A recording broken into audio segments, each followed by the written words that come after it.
Aku dah ulang baca 3 kali dah. Tapi kenapa aku masih tak faham ni? Kalau aku gagal, macam mana nak bahagikan mak ayah? Aduh.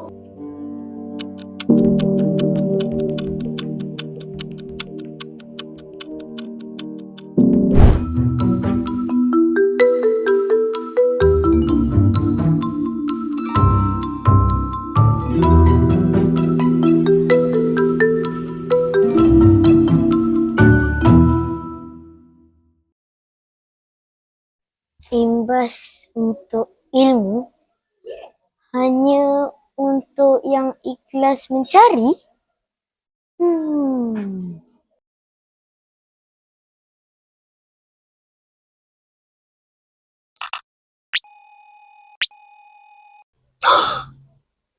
Siapa kau? Bertenang, saya bukan musuh. Saya dicipta untuk membantu pelajar yang hampir putus asa. Aku hampir putus asa? Saya boleh bantu kamu belajar dengan lebih cepat. Saya boleh susun nota, buat latihan, bahkan bantu kamu cipta karya kreatif. Betul ke? Kalau betul, aku nak berjaya. Tetapi, ada syarat. Apa syaratnya? Ilmu bukan sekadar untuk kepala. Ilmu mesti turun ke hati. Jika kamu guna saya untuk menunjuk, saya akan berhenti. Baiklah, aku janji. Disiplin. Fokus. Teknologi. Ilmu.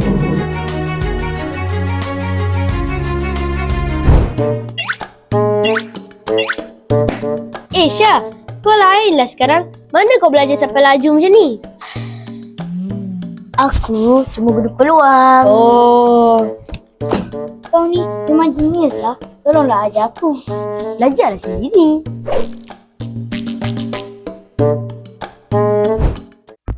Syah.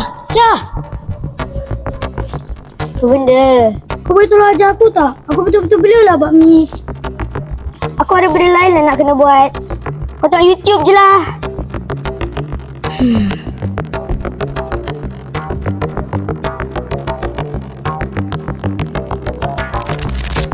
Kenapa ni?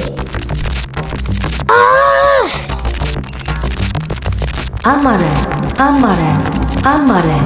Syah, kamu mula lupa tujuan kamu. Aku buat semua ni sebab aku nak berjaya. Aku dah penat jadi orang biasa. Kejayaan tanpa akhlak akan membina generasi yang kosong. Aku tak peduli.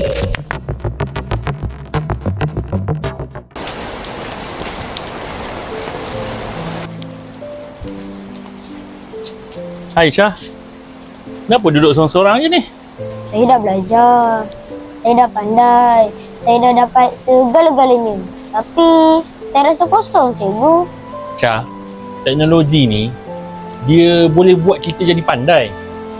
Tapi teknologi tak boleh bentuk kita jadi manusia. Ilmu yang sebenar, dia akan buat kita ni jadi hormat kepada orang lain. Lagi rendah diri dan kita rasa nak lebih banyak memberi daripada kita ambil. Jadi saya salah ke, cikgu? Salah tu biasa. Yang penting kita sedar. Maksudnya, cikgu. Sama.